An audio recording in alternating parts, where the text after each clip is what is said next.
In 1973, ambulances were called to movie theaters because audiences were literally passing out in their seats.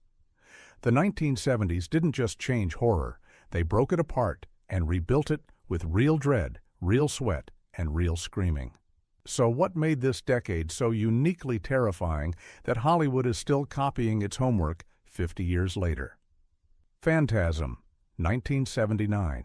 Don Coscarelli was barely 22 years old when he created one of the most bizarre nightmares ever committed to celluloid. And honestly, that youth is exactly what makes this film feel so unhinged. Phantasm doesn't follow the rules because its director didn't know the rules yet, and that's the whole point. The tall man, played by the towering Angus Scrimm, is one of the most unsettling villains in horror history. He barely speaks. He barely moves fast, but every single frame he occupies just feels wrong, like your brain is telling you to run before you even understand why. The story follows a young kid named Mike, who discovers that the local mortician is doing something unholy with the dead.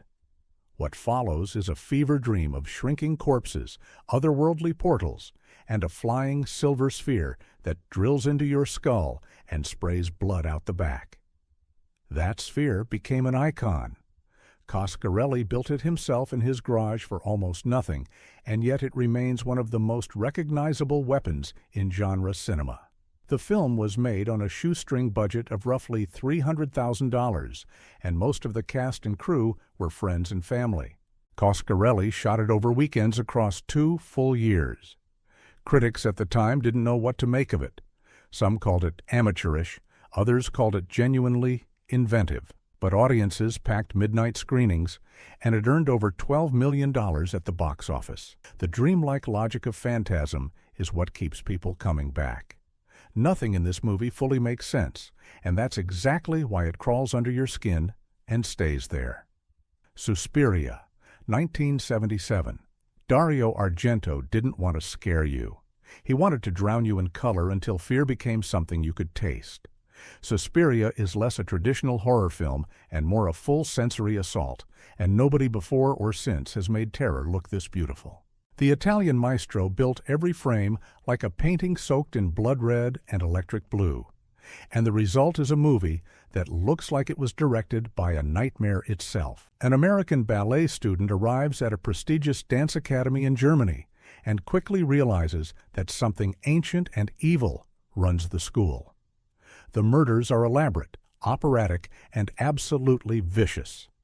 The opening kill alone, involving stained glass and a rooftop, is considered one of the greatest sequences in horror history. Argento worked with the legendary band Goblin to create a soundtrack that is essentially a character in the film. Those whispered chants and pounding drums hit you before anything on screen does. Here's a detail most people miss. Argento originally envisioned the students as young children, which explains why the door handles in the film are placed unusually high and the sets feel oversized. He changed the ages to young adults, but kept the set design, and that subconscious wrongness is part of why everything feels so disorienting. The film earned roughly $3.5 million in the United States alone and has been restored and re-released multiple times. Quentin Tarantino has called it one of the most visually stunning films ever made. Suspiria doesn't scare you the normal way. It paints fear directly onto your eyes. The Omen, 1976. Richard Donner wasn't a horror director. He was a Hollywood craftsman who would later give the world Superman. But before the red cape, he gave us Damien, and the devil has never been more well-dressed. The Omen took the satanic panic that was gripping the Western world and wrapped it in an elegant prestige thriller that made audiences question every quiet child sitting in a church pew. Gregory Peck plays an American diplomat who slowly discovers that his adopted son may be the Antichrist. The film moves with the patience of a political thriller, letting dread accumulate like storm clouds. And when the violence hits, it hits with mechanical precision. The decapitation scene involving a sheet of glass remains one of the most shocking moments in horror, not because of gore, but because of perfect timing and editing. But the real story behind the Omen is the so-called curse. During production, multiple crew members experienced bizarre and tragic events. A plane carrying members of the team was struck by lightning.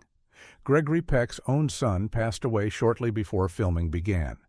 An animal handler was killed by a tiger days after working on set. A special effects consultant was involved in a devastating car accident.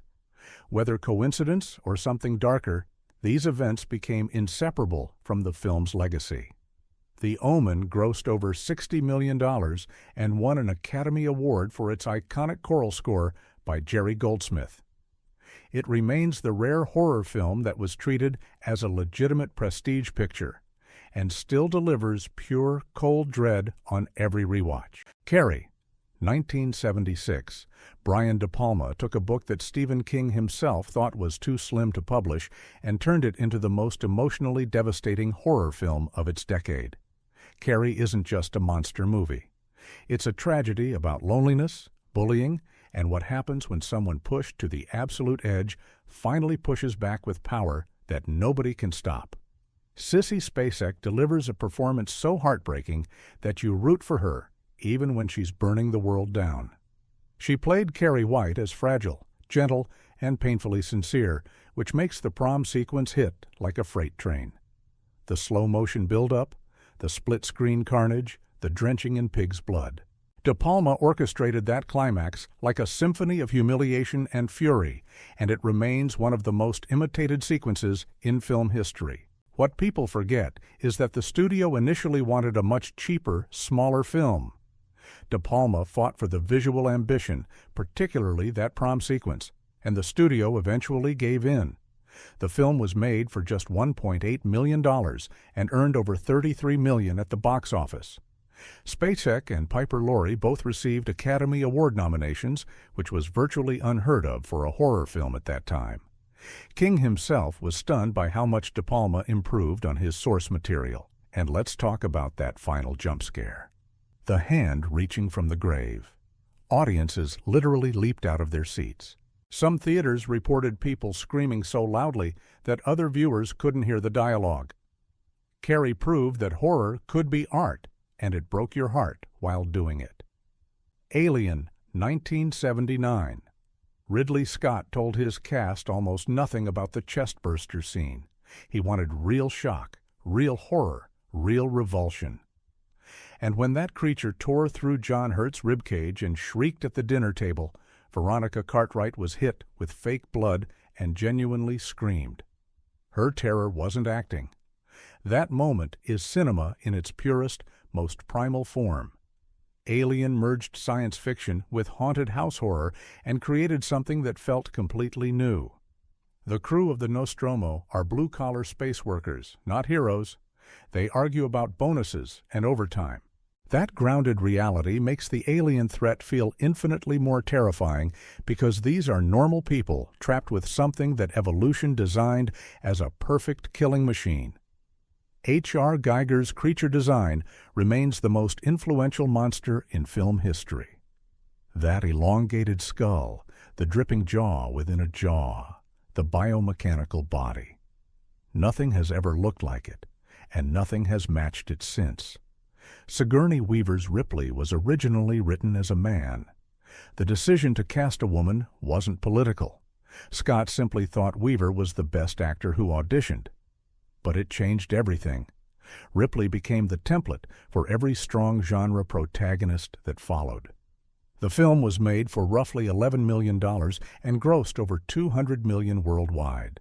Critics were initially mixed, with some calling it a simple creature feature dressed up in fancy production design.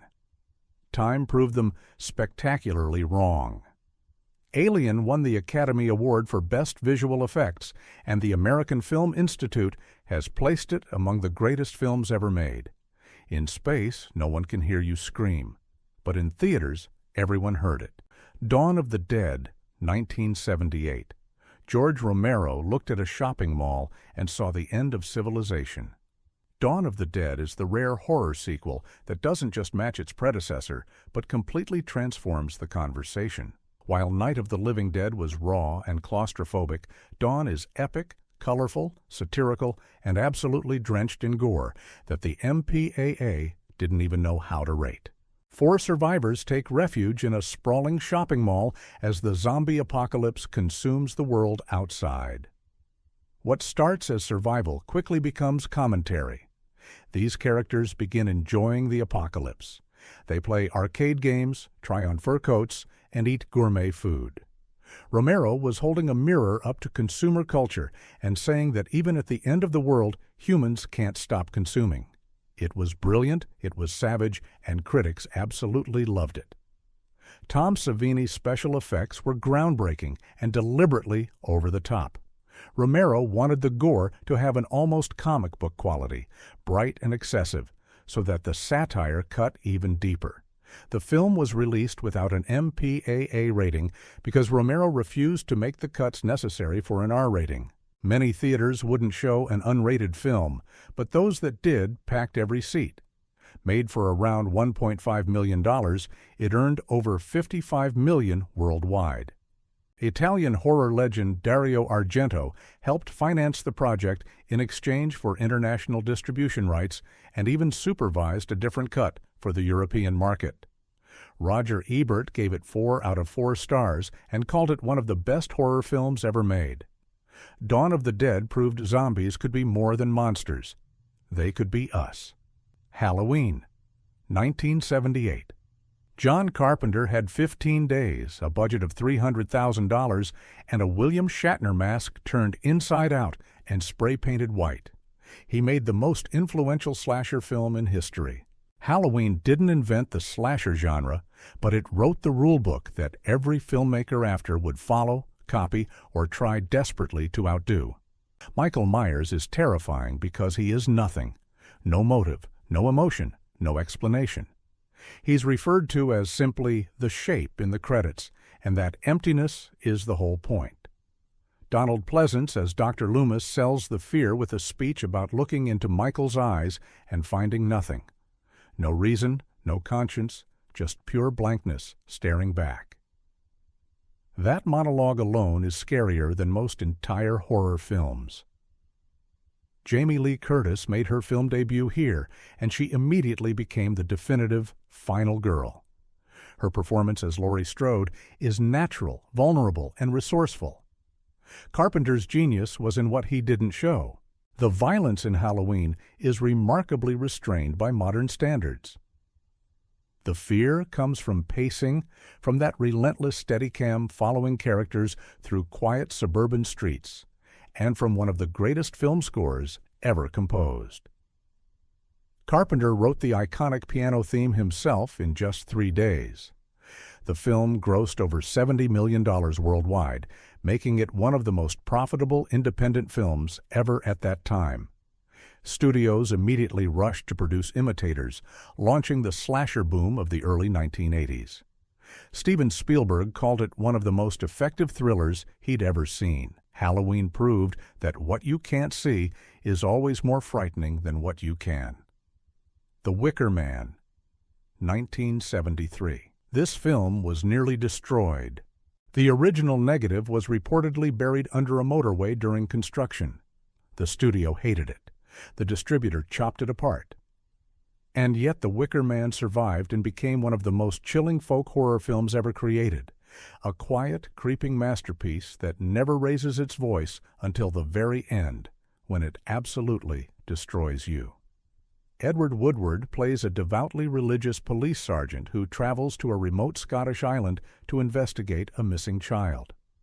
What he finds is a community practicing old pagan rituals with joyful, unsettling sincerity. Christopher Lee, who considered this his finest performance, plays the island's charismatic leader, Lord Summerisle. Lee was so passionate about the project that he worked for free. The tension builds through folk songs, flower garlands, and smiling faces, which makes the horror feel completely alien. The final sequence is among the most devastating in cinema history. There are no jump scares, no monsters, just the slow, sickening realization of what is about to happen, set against a golden sunset, while the islanders sing hymns of celebration. It is profoundly disturbing in a way that no amount of gore could ever achieve. The film was initially dumped by British Lion Films with almost no marketing. It found its audience through word of mouth and midnight screenings, eventually achieving a devoted cult following. Cine Fantastique magazine famously dubbed it the Citizen Kane of horror. Christopher Lee spent decades campaigning for the full director's cut to be restored. The Wicker Man reminds us that the scariest villains aren't hiding in the dark. They're smiling in the sunlight, welcoming you in. Jaws, 1975. Steven Spielberg was 27 years old. His mechanical shark kept breaking, and the entire production was spiraling into chaos.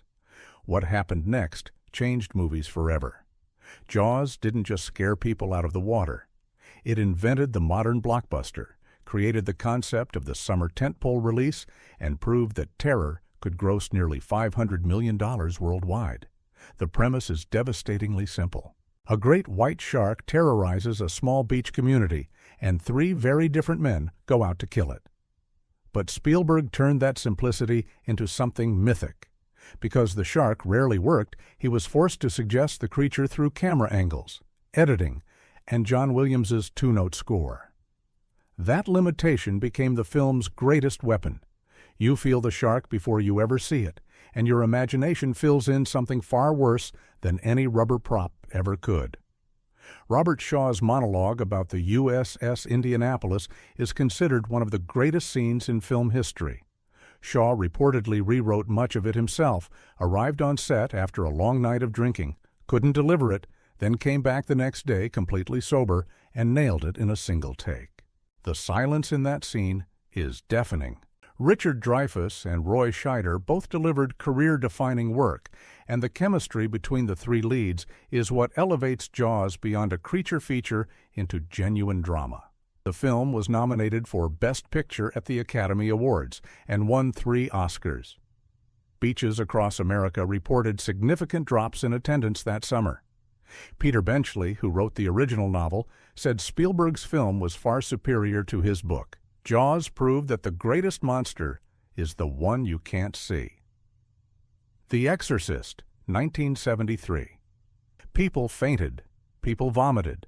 People ran out of theaters and reportedly needed psychiatric counseling. One man in San Francisco charged the screen and broke his jaw on the wall. Ambulances were stationed outside cinemas. Churches held special prayer services for audience members. No film in history has provoked this kind of physical, spiritual, and psychological reaction. The Exorcist didn't just terrify a generation, it traumatized an entire culture. William Friedkin directed this film like a war documentary, stripping away every ounce of Hollywood glamour to create something that felt agonizingly real. He fired guns on set without warning to get genuine, startled reactions from his cast. He slapped a real priest before his scene to get authentic shock on his face. He kept the set refrigerated to below freezing so that the actor's breath would be visible, and Linda Blair, who was only 14, suffered a real back injury during filming that has been visible in the final cut for decades. The story of a 12-year-old girl possessed by a demonic entity and the 2 priests who attempt to save her is based on a reportedly true case from 1949. William Peter Blatty spent years researching it before writing his novel. The film was made for roughly $12 million and earned over $440 million worldwide, making it the highest-grossing R-rated film for decades.